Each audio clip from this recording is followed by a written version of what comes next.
Thursday. The world lost its dang marbles when The Hollywood Reporter reported that Jamie Foxx would be reprising his role as Electro in the Tom Holland starring Spider-Man 3.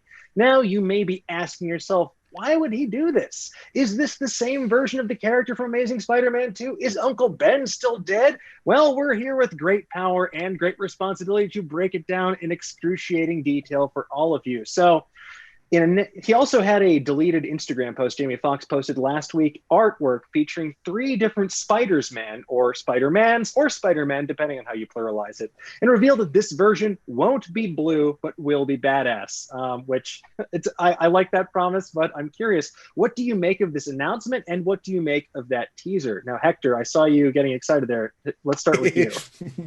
There was also some internet reporting where somebody tracked down, I love this, by the way, because people forget, Kevin Feige has also been working on these movies for 20 years, even if Marvel Studios didn't exist for 20 years. He was an associate producer on the first Spider-Man movies. And so I think that's part of the reason he has that kind of good relationship with Sony, in the same way that there was a quote from Kevin Feige on the back of a Spider-Man comic that I have, I think a J. Michael Straczynski, where like Peter Parker, like he had a secret finally revealed to Aunt May. There's some pull quote from Kevin Feige, again in like 2004, being like, hey, I'm working on the Spider-Man movies and I love this moment. And it's my promise that we're going to try to put this up on screen at some point. Cut to, I don't know, 5 Spider-Man movies later, it didn't happen. But as soon as Homecoming did, Kevin Feige came through with that promise. Now, people found some other quote where through the Sony email leaks, there was apparently an email from Kevin Feige to Sony after The Amazing Spider-Man 2 and like an early cut where he said something like, love Electro, think he's great. I don't know if we need the scene with him in his apartment with the birthday cake. It's kind of like wacky, kind of a little zany, maybe difficult to connect to the character. Something like that is what Kevin Feige said. I think that's a really good instinct and I agree with him. I love Jamie Foxx in this role, but I don't like the Max Dillon part of the role. I think it's very cartoony. I think it, I don't think that stuff works. But as soon as he does become menacing and he's going like little spider, like doing his Jamie Foxx thing, I'm like, this is a cool Electro. The thing is, I think that the Sony Spider-Man movies have a bunch of kind of swings and misses. I think one of the misses was to make Electro sort of a main villain. Max Dillon is not that guy. He usually needs somebody like Adrian Toomes Vulture to kind of team up with to get anything done. He's very powerful, but Spider-Man always defeats him because he's just like a dumb criminal guy. Like he's not a smart, world dominating type of a villain. He's just like a bank robber who's got awesome powers. So I trust, as I have been since 2008, Marvel Studios to kind of make this character and kind of have the right take on this character, if you will. And I honestly believe now, after seeing that Jamie Foxx had a sort of a deleted Instagram post and Kevin Feige's own thoughts on it, and people were comparing this to J.K. Simmons as J. Jonah returning, but with a different hairstyle entirely.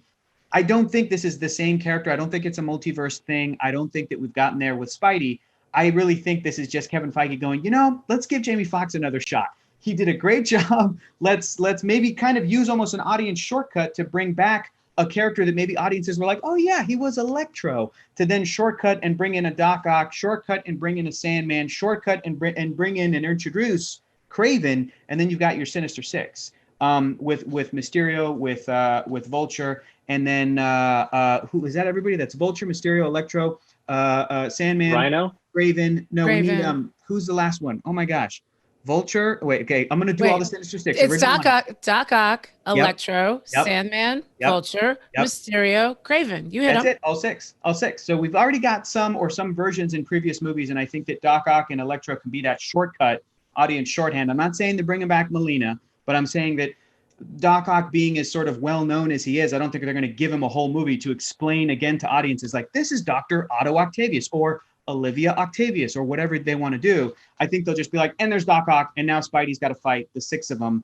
I have full faith in the storytelling, and I am stoked that Jamie did say, I'm not going to be blue this time, because I'm like, okay, great, cool. It's a little silly.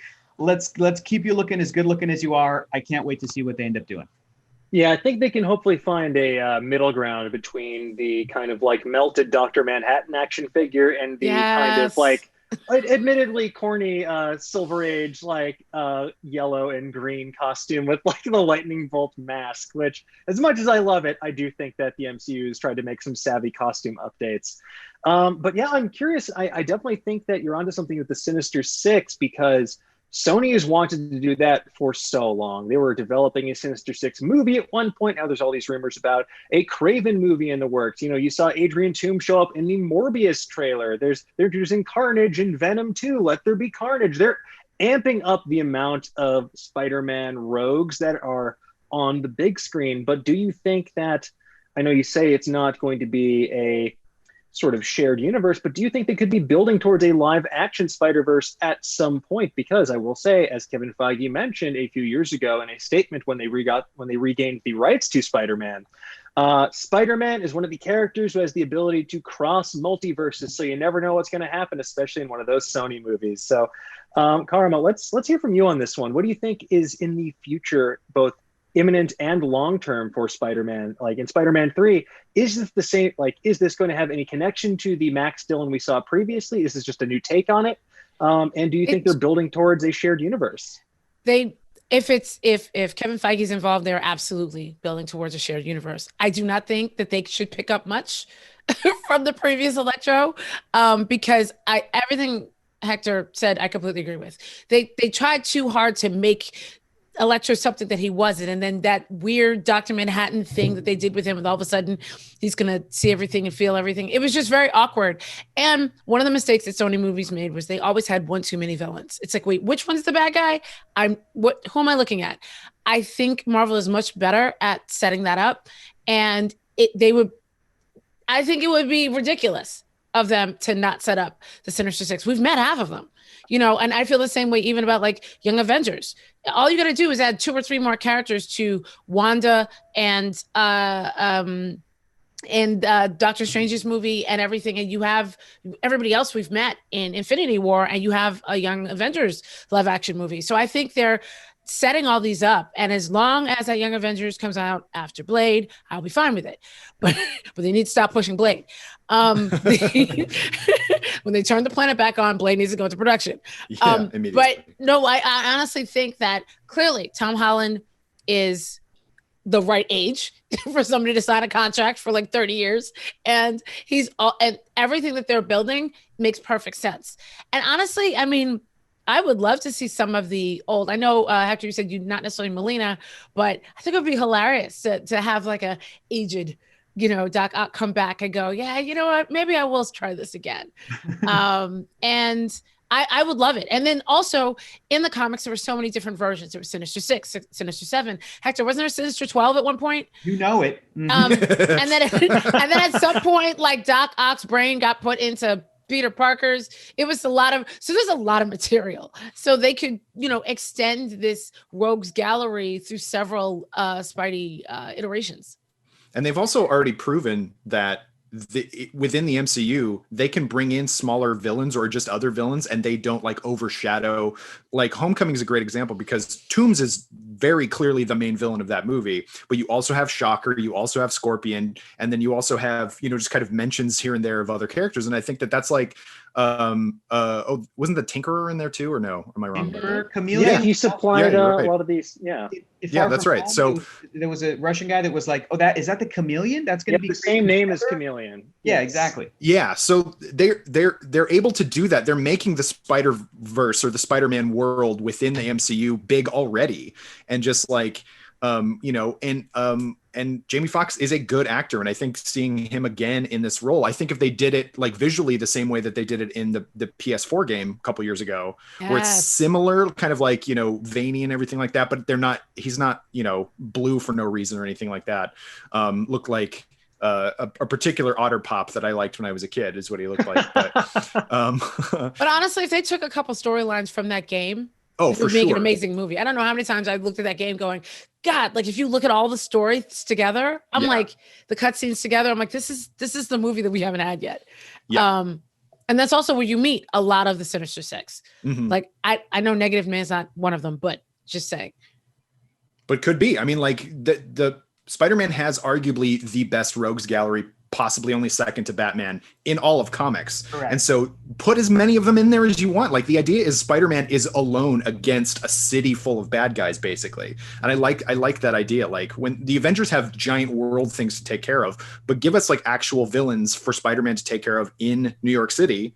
And the game is a great template for that. And I think that the movies are setting up that in a really nice way. And so, yeah, I don't think there's any reason why we couldn't have Electro as just one of the Sinister Six in the next movie, all like, and, you know, led by Kraven, who's leading a hunt against Spider-Man. I think that would be the best movie they could possibly make right now with what they have. Yes. I just feel that right now the race is somehow between Marvel Studios and Sony to who can establish the Sinister Six team first, because as soon as one of them does it, the other one can't. And I'm really hoping it's Marvel Studios and not, hey, we've got Jared Leto Morbius and he's going to fight Tom Holland. And you're already like, stop. I don't care about this whole villain spinoff that Sony's really trying to do. It feels corporate greedy versus the MCU has felt as though they understand the formula of individual movie sets up a character, individual movie sets up a character, individual team up movie. They've done that. That's their whole thing. So I'm hoping that Sony can just kind of let them do that with all of the top tier Spider-Man villains.